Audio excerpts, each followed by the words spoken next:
హరి ఓం నమస్తే శ్రీ గురుభ్యో నమః. ఇంటర్ సెకండరీ వారికి సంస్కృతంలో సందర్భ వాక్యాలు పద్య భాగం నుండి ఇక్కడ ఇవ్వడం జరిగింది.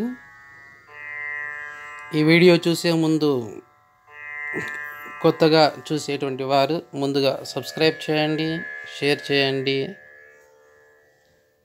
పూర్తిగా చూసిన తర్వాత మీకు నచ్చినట్లయితే కామెంట్ కూడా చేయండి. ధన్యవాదాలు. హరి ఓం నమస్తే శ్రీ గురుభ్యో నమః. ఇంటర్ సెకండ్ ఇయర్ వారి కోసం సంస్కృతంలో సందర్భ వాక్యాలు. భగీరథ ప్రయత్నం. భగీరథ ప్రయత్నంలో మొదటిది మనోరథో మహానేశః భగీరథ మహారథ. మనోరథో మహానేశః భగీరథ మహారథ. కవి పరిచయం చూసుకున్నట్లయితే ఇదం వాక్యం భగీరథ ప్రయత్నః ఇది పాఠాత్ స్వీకృతం. ఈ వాక్యాన్ని భగీరథ ప్రయత్నం నుంచి తీసుకోవడం జరిగింది. భగీరథ ప్రయత్నః ఇది పాఠః రామాయణస్య బాలకాండాత్ స్వీకృతః. భగీరథ అనే పాఠ్యభాగము రామాయణం నుండి, రామాయణం యొక్క బాలకాండ నుంచి తీసుకోవడం జరిగింది. రామాయణస్య రచయిత వాల్మీకి. రామాయణం యొక్క రచయిత వాల్మీకి. సందర్భం చూద్దాం. భగవాన్ బ్రహ్మ భగీరథం ప్రతి ఏవం వదతి. భగవంతుడైనటువంటి బ్రహ్మ భగీరథునితో ఈ విధంగా అన్నాడు. భావ: హే భగీరథ, భవతః ఏషః మనోరథః మహాన్ అస్తి. ఓ భగీరథుడా, నీ యొక్క ఈ మనోరథం అంటే మనోకామన, కోరిక, మహాన్ అస్తి చాలా గొప్పనైనటువంటిది. చూడండి, ఇక్కడ మళ్ళీ ఒకసారి చెప్తాను. ఏదైతే క్వశ్చన్ ఇస్తాడో అది ఏ లెసన్లోదో మనం బాగా గమనించాలి. మనోరథో మహానేశః భగీరథ మహారథ. భగీరథ అన్నటువంటి పేరు ఉంది కాబట్టి భగీరథ ప్రయత్నంలో ఉన్నటువంటిది. అయితే కవి పరిచయం రాసేటప్పుడు ఇదం వాక్యం ఇది పాఠా స్వీకృతం అన్నటువంటిది అన్ని లెసన్లో కామన్గా ఉంటుంది. ఇక్కడ భగీరథ ప్రయత్న అన్నటువంటి పాఠం నుంచి జరిగిందని రాయాలి. భగీరథ ప్రయత్న ఇది పాఠః రామాయణస్య బాలకాండా స్వీకృతః. భగీరథ అనేటువంటి పాఠము రామాయణం యొక్క బాలకాండ నుంచి స్వీకరించడం జరిగింది. రామాయణస్య రచయిత వాల్మీకి. రామాయణం యొక్క రచయిత ఎవరు? వాల్మీకి అని రాయాలి. సందర్భము: భగవాన్ బ్రహ్మ భగీరథం ప్రతి ఏవం వదతి. భగవంతుడైనటువంటి బ్రహ్మ భగీరథునితో ఈ విధంగా అన్నాడు. ఇదే విధంగా అన్నింటిలో కూడా ఎక్కువగా ఏవం ప్రతి ఏవం వదతి అన్నటువంటి మాటలు ఉంటాయి. హే భగీరథ, భవతః ఏషః మనోరథః మహాన్ అస్తి. మీ యొక్క క్వశ్చన్లోనే ఆన్సర్ ఇటు నుంచి అటు రాసేస్తే సరిపోతుంది. తర్వాత రెండవది, సగరస్యాత్మజా సర్వే మత్తః సలిలమాప్నుయుః. సగరస్యాత్మజా సర్వే మత్తః సలిలమాప్నుయుః. కవి పరిచయం చూసుకుందాం. ఇదం వాక్యం భగీరథ ప్రయత్నః ఇది పాఠాత్ స్వీకృతం. భగీరథ ప్రయత్నః ఇది పాఠః రామాయణస్య బాలకాండాత్ స్వీకృతః. రామాయణస్య రచయిత వాల్మీకి.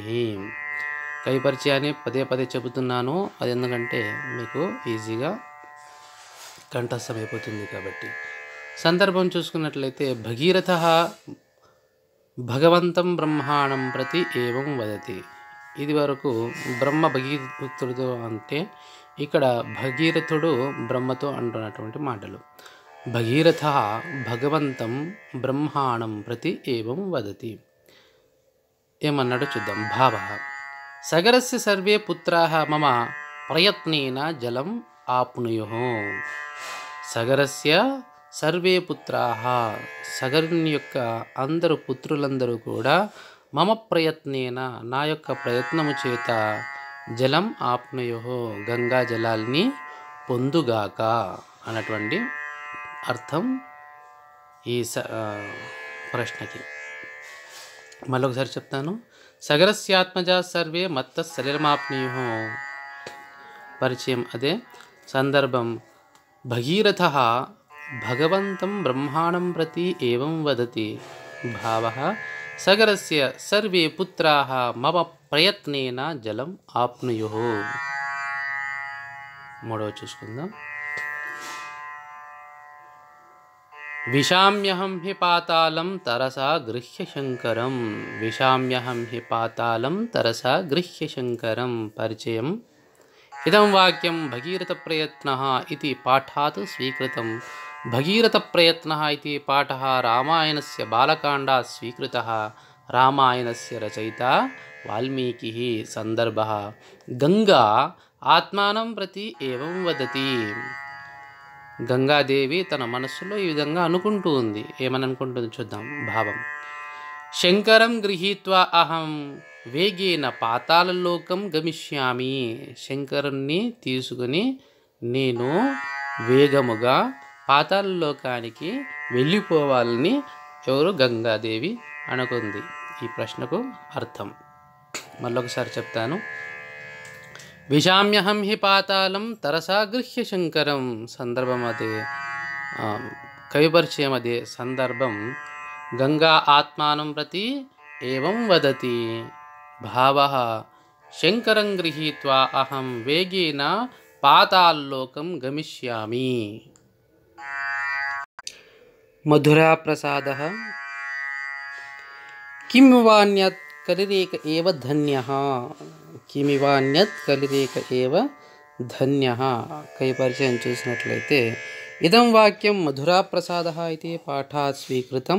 మధురా ప్రసాదః ఇతి పాఠः మధురా విజయ కావ్యాత్ స్వీకృతः. మధురా విజయ కావ్యస్య రచయిత్రి గంగాదేవి.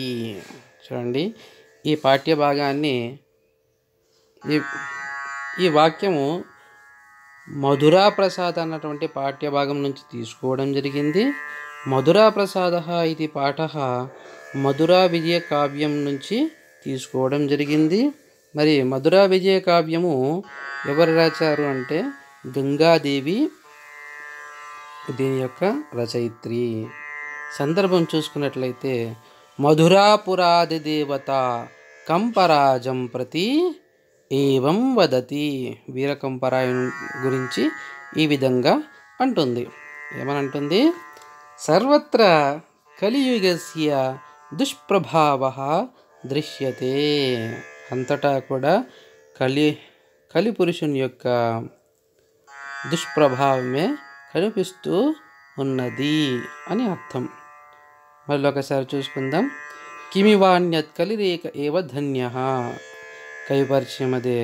సందర్భ వాక్యం చూసుకున్నట్లయితే మధురాపురాది దేవత కంపరాయం ప్రతి ఏవం వదతి. కంపరాయం ప్రతి ఏవం వదతి. సర్వత్ర కలియుగస్య దుష్ప్రభావః దృశ్యతే. రెండవ చూద్దాం. ధ్రువమూష్మణి దారుణో దావాగ్నిః. పరిచయం. ఇదం వాక్యం మధురా ప్రసాదః ఇతి పాఠాత్ స్వీకృతం. మధురా ప్రసాదః ఇతి పాఠः మధురా విజయ కావ్యాత్ స్వీకృతः. మధురా విజయ కావ్యస్య రచయిత్రి గంగాదేవి. సందర్భः మధురాపురాది దేవత కంపరాజం ప్రతి ఏవం వదతి. మధురాపురాది దేవత కంపరాయునితో ఈ విధంగా అంటుంది. రెండు కూడా సందర్భాలు సేమ్ ఉన్నాయి.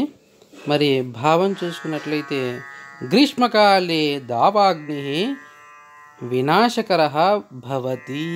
గ్రీష్మకాలంలో అంటే ఎండాకాలంలో దావాగ్ని అంటే అడవిలో వెలిగేటటువంటి అగ్ని ఏదైతే ఉంటుందో, చెట్టుకు చెట్టు రాపిడి జరుగుకొని ఒకనొక అగ్ని పుడుతుంది. ఆ అగ్ని వినాశకరః మొత్తం దావాగ్నిగా మారిపోతుంది.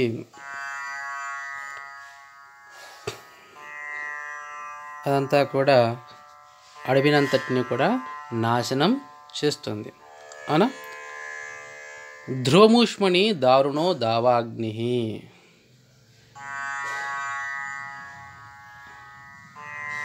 మళ్ళీ చూసుకోండి. ధ్రువమూష్మణి దారుణో దావాగ్ని కవి పరిచయం మధ్య ఉంటుంది. సందర్భ వాక్యం మధురాపురాదిదేవతాకం పరాజం ప్రతి ఏవం వదతి. భావః గ్రీష్మకాలే దావాగ్ని వినాశకరః భవతి. మూడవది భవతా తే న కదాపి సత్వసాదః. భవతా తే న కదాపి సత్వసాదః కవి పరిచయం ఇదం వాక్యం మధురాప్రసాదः ఇతి పాఠः స్వీకృతం. మధురాప్రసాదः ఇతి పాఠः మధురావిజయకావ్యాత్ స్వీకృతः. మధురావిజయకావ్యస్య రచయిత్రి గంగాదేవి. సందర్భः మధురాపురాదిదేవతాకం పరాజం ప్రతి ఏవం వదతి. అన్నిటికీ సందర్భం ఒకటేగా ఉంది. భావం చూద్దాం. తవ ప్రభావస్య హాని న కదాపి భవిష్యతి. తవ ప్రభావస్య హాని న కదాపి భవిష్యతి. నీ యొక్క ప్రభావం చేత హాని అనేది ఎప్పటికీ జరగదు. నీకు ఎటువంటి హాని జరగదు అన్నటువంటి మాట కూడా ఇక్కడ అర్థం వస్తుంది. సరే, మళ్ళొకసారి చూసుకుందాం. భవతా తే న కదాపి సత్వసాదః కవి పరిచయం అదే సందర్భవాక్యం మధురాపురాదిదేవతాకం పరాజం ప్రతి ఏవం వదతి. భావః తవ ప్రభావస్య హాని న కదాపి భవిష్యతి. ఈ 2 లెసన్లు చదువుకోండి, సరిపోతాయి అని నేను భావిస్తున్నాను. ఇక మొత్తం 4 లెసన్లు ఉన్నాయి. 4 నుంచి 4 సందర్భ వాక్యాలు వస్తే 2 మాత్రమే సమాధానం చేయాల్సి ఉంటుంది. ఈ 2 లెసన్ల నుంచి బాగా చదువుకున్నట్లయితే తప్పకుండా 6 చదువుకున్నట్లయితే 2 ఈజీగా రాసుకోవడానికి అవకాశం ఉంటుంది. ఒక్కొక్క దానికి 3 మార్కులు చొప్పున మొత్తం 6 మార్కులు రావడం జరుగుతుంది. వీటిని పూర్తిగా ఎలా ఉంటే అలా నేర్చేసుకొని రాయండి. తప్పులు లేకుండా రాయడానికి ప్రయత్నం చేయండి.